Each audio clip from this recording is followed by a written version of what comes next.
வணக்க மக்களே, முதல்வர் அவர்களின் சிறப்பான சம்பவங்கள் என்னென்னு பார்க்கலாமா? கர்நாடகால இருக்கிற சக்தி வாய்ந்த கோயிலான கொல்லூர் மூகாம்பிகை அம்மன் கோவிலுக்கு நம்மளுடைய முதல்வர் அவர்கள் போயிருக்காங்க. எம்ஜிஆர், ஜெயலலிதா இவங்களுக்கு அப்புறமா நம்மளுடைய முதல்வர் அவர்கள் தான் 3வது சிஎம் அங்க வந்துக்கிறாங்க அப்படின்றது ஒரு முக்கியமான தகவலா வெளியாயிருக்கு.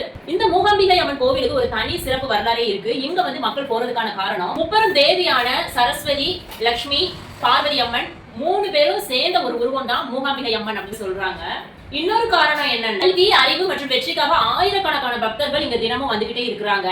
எம்ஜிஆர் அவர்கள் இருந்த காலத்துல அவர் மூகாம்பிகை அம்மனுடைய ஒரு சிறந்த பக்தரா இருந்தாரு. அதன் காரணமா அவர் ஒரு தங்க வாழை அங்க காணிக்கையை அளிச்சதா அங்க வரலாற்றுல எழுதப்பட்டிருக்கு. இப்ப நம்மளுடைய முதல்வர் அவர்கள் அவங்களுடைய வேண்டுதல் நிறைவேறினதுனால 1.5 கிலோக்கும் மேல எடையுள்ள ஒரு வெள்ளி வாழை அங்க காணிக்கையா கொடுத்திருக்காங்க. இதுதான் இப்ப ரொம்பவே வைரலான ஒரு நியூஸா பரவிக்கிட்டு இருக்கு. நிதி ஆயோக்யா மீட்டிங்ல விஜய் சார் பேசினது என்னை ரொம்பவே இம்ப்ரெஸ் பண்ணிருச்சு அப்படின்னு சொல்லி நிதி ஆயோக்கியின் துணைத் தலைவர் அசோக் குமார் லஹரி அவர்கள் பேசியிருக்காங்க.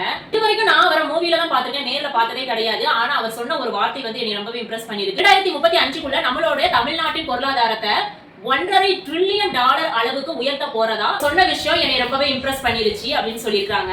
கூடவே தொழில், எக்ஸ்போர்ட், வேலை வாய்ப்பு, உள்கட்டமைப்பு வளர்ச்சி இந்த மாதிரியான விஷயங்களை கொண்டு தமிழ்நாட்டை பல மாநிலங்களுக்கும் முதன்மையான ஒரு மாநிலமா கொண்டுட்டு வர்றதுக்கான ஒரு திட்டம் தான். இதன் கூடவே நம்மளுடைய முதல்வர் அவர்கள் என்னென்ன கோரிக்கைகள் வச்சிருக்காங்கன்னு பாத்தீங்கன்னா, தமிழ்நாட்டுக்கு நீட் விலக்கு வழங்க வேண்டும், நிலுவையில் உள்ள கல்வி நிதிகளை மத்திய அரசு விடுவிக்க வேண்டும், திருக்குறளை தேசிய இலக்கியமாக அறிவிக்க வேண்டும், கோயம்புத்தூர்ல 2வது எய்ம்ஸ் மருத்துவமனையை அமைக்கணும், 6 தேசிய நெடுஞ்சாலை திட்டங்களுக்கு ஒப்புதல் வழங்க வேண்டும், தமிழக மீனவர்களின் பாதுகாப்பை உறுதி செய்ய வேண்டும். இந்த கோரிக்கைகளையுமே நம்மளுடைய முதல்வர் அவர்கள் எய்ம்ஸ் மீட்டிங்ல வைத்ததா தகவல் வெளியாயிருக்கு. நம்மளுடைய முதல்வர் அவர்களுக்கு பிறந்தநாள் வரப்போகுது. அதை ரொம்பவே விமர்சையா சிறப்பா கொண்டாடணும் நிறைய பேர் நினைச்சிட்டு இருப்பீங்க. கேக் கட் பண்ணணும், பேனர் வைக்கணும், பிளெக்ஸ், கட் அவுட்னு சொல்லிட்டு அப்படிலாம் நினைச்சிருந்தீங்கன்னா அந்த எண்ணத்தை மாத்திக்கோங்க. ஏன்னா அதற்கான தகவல் தான் வெளியாயிருக்கு. பொது இடங்கள்லயும் சாலைகள்லயும் பேனர், பிளெக்ஸ், கட் அவுட் இதை வைக்கவே கூடாதுன்னு சொல்லியிருக்காங்க. உங்களுக்கு அப்படி நீங்க முதல்வர் அவர்களின் பிறந்தநாளை சிறப்பா கொண்டாடணும்னு நினைச்சீங்கன்னா மக்களுக்கான நல திட்டங்களை, சமூக சேவைகளை நீங்க செய்யுங்க. அதன் மூலமா அந்த சிறப்பான செலிப்ரேஷனை போறதுக்கும் பொதுமக்களுக்கும் எந்த ஒரு இடைஞ்சலுமே ஏற்படுத்தாதபடி இந்த செலிப்ரேஷன் இருந்தா ரொம்பவே சிறப்பா இருக்கும் அப்படின்னு சொல்லிட்டு கட்சியில இருந்து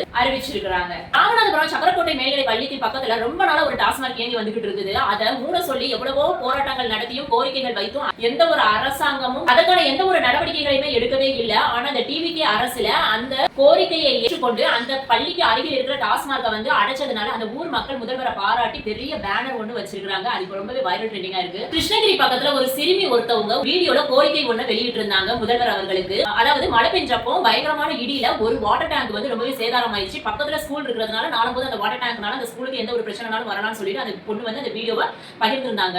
அதை பார்த்துட்டு அந்த பொண்ணுடைய கோரிக்கை மறுநாளே நிறைவேற்றப்பட்டிருக்கு. சோ வீடியோ பிடிச்சிருந்தா வீடியோக்கு லைக் பண்ணிட்டு இது போன்ற தகவல் சக்தியை ஃபாலோ பண்ணிக்கோங்க.